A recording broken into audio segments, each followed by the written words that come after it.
दोस्तों, भारत के वैज्ञानिकों ने वो कारनामा कर दिया है जिसे जानने के बाद आप भी दंग रह जाओगे। भारत ने अमेरिका और रूस की बादशाहत को एक ही झटके में चकनाचूर कर दिया है। साथ ही तुर्की, जो कान फाइटर जेट को बनाकर फूला नहीं समा रहा था और भारत को धमकी दी थी कि वो अपना कान फाइटर जेट पाकिस्तान को देने जा रहा है, तभी भारत के वैज्ञानिकों ने एक ही झटके में तुर्की का नशा उतार दिया है और दुनिया को ऐसे लड़ाकू विमान की जानकारी दी है जिसे देखने के बाद सारी दुनिया दंग रह गई है। चीन, अमेरिका भी भारतीय तकनीक को देखकर पगला गया है। वहीं तुर्की की तो हालात ही खराब हो गई है, क्योंकि दुनिया को यकीन नहीं था कि भारत अंदर ही अंदर कुछ ऐसा कर रहा है। अब सबसे बड़ा सवाल यह है कि आखिर भारत ने अमेरिका, चीन और तुर्की के सामने ऐसा क्या रख दिया है। भारतीय वैज्ञानिक ऐसा क्या डेवलप कर रहे हैं कि तीनों देशों की हवा टाइट हो गई है। जानने के लिए वीडियो में अंत तक बने रहिए। लेकिन भारतीय वैज्ञानिकों ने जिस तरह से अमेरिका, चीन और तुर्की को करारा जवाब दिया है, उसके लिए वीडियो पर एक लाइक जरूर करें और कमेंट में जय हिंद अवश्य लिखें। दोस्तों, देखा जाए तो दुनिया में अभी तक एडवांस टेक्नोलॉजी वाले लड़ाकू विमानों का डेवलपमेंट अमेरिका, रूस और फ्रांस द्वारा ही किया गया है। यही वो देश हैं जो आधुनिक लड़ाकू विमानों का डेवलपमेंट करते हैं और इनका एक्सपोर्ट करते हैं। लेकिन अभी हाल ही में तुर्की ने अपने कान फाइटर जेट की टेस्टिंग की है।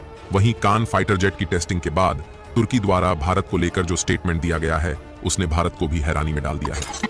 दिए गए स्टेटमेंट में तुर्की द्वारा कहा गया था कि वो अपना कान फाइटर जेट पाकिस्तान को देने जा रहा है। हालांकि भारत भी अपना 5वीं पीढ़ी का लड़ाकू विमान एमका फाइटर जेट को विकसित कर रहा है।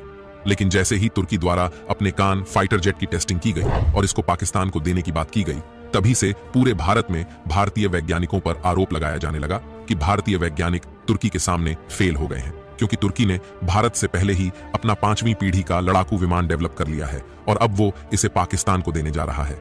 लेकिन जैसा कि आप जानते हो कि आज का भारत मोदी सरकार के नेतृत्व वाला भारत है।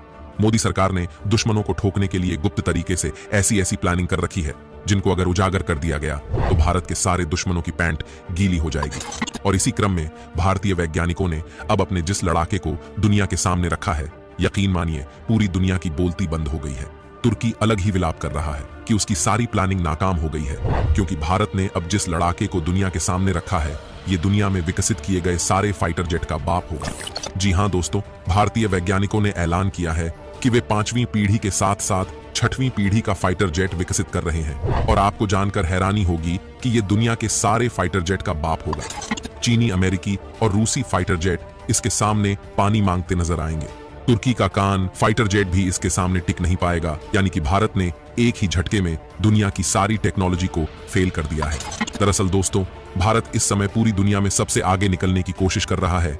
यही कारण है कि मोदी सरकार ने भारतीय वैज्ञानिकों को आदेश दिया है कि उनके द्वारा जो भी हथियार तैयार किए जाएं, वे नेक्स्ट जनरेशन के हों और भारतीय वैज्ञानिक चीन, रूस और अमेरिका से आगे निकलने के लिए एक साथ दो प्रोजेक्ट भी स्टार्ट कर सकते हैं। भारत इस समय अपने एमका फाइटर जेट को डेवलप करने में जुटा हुआ है और पूरी दुनिया भी यही सोच रही थी कि भारत सिर्फ एमका फाइटर जेट पर काम कर रहा है।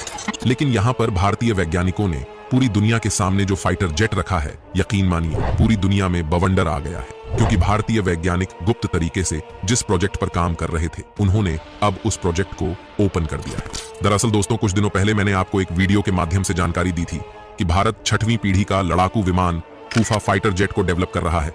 लेकिन तुर्की जैसे देशों का मानना था कि भारत का ये प्रोजेक्ट फेक है, भारत इस तरह के किसी प्रोजेक्ट पर काम नहीं कर रहा है। लेकिन अब फूफा फाइटर जेट की सारी जानकारी सामने आ गई है, यानी कि भारतीय वैज्ञानिकों ने इसकी डिजाइन को दुनिया के सामने रख दिया है। दरअसल दोस्तों, भारतीय वैज्ञानिकों द्वारा हाल ही में एक रहस्यमयी फाइटर जेट के डिजाइन को लीक किया गया है, जो पारंपरिक लड़ाकू विमानों से पूरी तरह अलग है। इसका स्ट्रक्चर साइंस फिक्शन मूवीज में दिखाए गए लड़ाकू विमानों की तरह दिखाई दे रहा है। कई रक्षा विशेषज्ञों का मानना है कि ये भारत के फूफा फाइटर जेट की तस्वीर है, जो दुनिया का पहला 6वीं पीढ़ी का लड़ाकू विमान होने वाला है।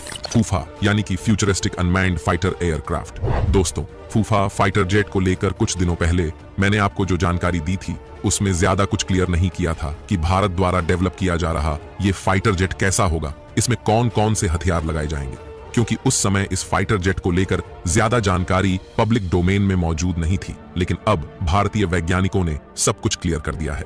यही कारण है कि भारत के दुश्मन देशों में मातम छाया हुआ है। रिपोर्ट के अनुसार फूफा फाइटर जेट तेजस लड़ाकू विमान से छोटा होगा। इसका वजन 8 से 9 टन होने की उम्मीद है। ये लॉयल विंगमैन की अवधारणा पर काम करेगा। यानी कि इसको उड़ाने के लिए किसी पायलट की जरूरत नहीं होगी। बेस स्टेशन पर बैठा कोई पायलट इसको ऑपरेट कर रहा होगा। साथ ही इसमें वर्टिकल टेक ऑफ और लैंडिंग की क्षमता मौजूद होगी, यानी कि इसको उड़ाने के लिए किसी रनवे की जरूरत नहीं होगी।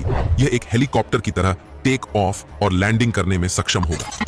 लीक हुई इमेज की डिजाइन को देखकर ऐसा लगता है कि इसका रडार क्रॉस सेक्शन अमेरिका के F-22 रैप्टर से भी कम होगा, यानी कि दुनिया के किसी भी रडार सिस्टम द्वारा इसको डिटेक्ट कर पाना नामुमकिन होगा। आसान भाषा में कहें तो फूफा फाइटर जेट भविष्य के हवाई युद्धों में क्रांति ला सकता है और भारत को लड़ाकू विमान डेवलपमेंट सेक्टर का सबसे बड़ा खिलाड़ी बना सकता है। तुर्की का कान फाइटर जेट इसके सामने मच्छर नजर आएगा, यानी कि अगर तुर्की अपना कान फाइटर जेट पाकिस्तान को देता है तब भी वो भारत का कुछ नहीं बिगाड़ पाएगा। इसके अलावा इसमें एक नई टेक्नोलॉजी सेल्फ रिपेयरिंग सिस्टम को भी ऐड किया गया है, जिसकी मदद से अगर लड़ाकू विमान युद्ध क्षेत्र में क्षतिग्रस्त हो जाता है तो उसको बेस स्टेशन पर लौटने की जरूरत नहीं होगी, क्योंकि इसमें ऐड की गई सेल्फ हीलिंग टेक्नोलॉजी उस डैमेज को हवा में ही रिपेयर कर देगी। आपको जानकर हैरानी होगी कि इस तरह की टेक्नोलॉजी अभी तक दुनिया के किसी भी फाइटर जेट में मौजूद नहीं है। अगर बात करें हथियारों की तो फूफा फाइटर जेट के बाहरी छोर पर किसी भी हथियार को लगाने की व्यवस्था नहीं होगी। यहाँ पर सिर्फ लेजर हथियारों का इस्तेमाल किया जाएगा। मिसाइलों का इस्तेमाल इसमें अंदर की ओर होगा, जो बाहर से दिखाई नहीं देगी। मिसाइलों को जब फायर करना होगा तब अंदर वाला पोर्शन ओपन हो जाएगा और मिसाइल फायर करने के बाद बंद हो जाएगा, जिससे लड़ाकू विमान का रडार क्रॉस सेक्शन काफी कम होगा। कम क्षमता वाले हथियारों को नष्ट करने के लिए लेजर हथियारों का इस्तेमाल किया जाएगा, क्योंकि लेजर हथियारों से हमला काफी सस्ता होता है, जबकि किसी मजबूत टारगेट को खत्म करने के लिए मिसाइलों का इस्तेमाल किया जाएगा। इस जेट का हमला ऐसा होगा कि दुश्मन की सेना कांप जाएगी। इस फाइटर एयरक्राफ्ट को देखकर पता चलता है कि भारत स्टेल्थ विंग फ्लाइंग यानी कि SWF के मामले में किस तेजी से काम करना स्टार्ट कर चुका है। दोस्तों, मोदी की चाणक्य नीति ने आज भारत के सारे दुश्मनों के छक्के छुड़ा दिए हैं। ऐसे में एक नया दुश्मन तुर्की भारत को आंख दिखाने की कोशिश कर रहा था, लेकिन उसको शायद नहीं पता था कि भारतीय वैज्ञानिकों के गुप्त पिटारे में ऐसे ऐसे हथियार मौजूद हैं। भारतीय वैज्ञानिक गुप्त तरीके से ऐसे ऐसे प्रोजेक्ट पर काम कर रहे हैं जो अगर ओपन हो गए तो पूरी दुनिया में बवंडर मच जाएगा। और इसी तरह का बवंडर फूफा फाइटर जेट के आने से पूरी दुनिया में मचा हुआ है। तो दोस्तों, आज के लिए बस इतना ही। वैसे आपको क्या लगता है, क्या फूफा फाइटर जेट को जल्द से जल्द भारतीय सैनिकों के बेड़े में शामिल करना चाहिए या नहीं? अपनी राय कमेंट करके जरूर बताएं। धन्यवाद।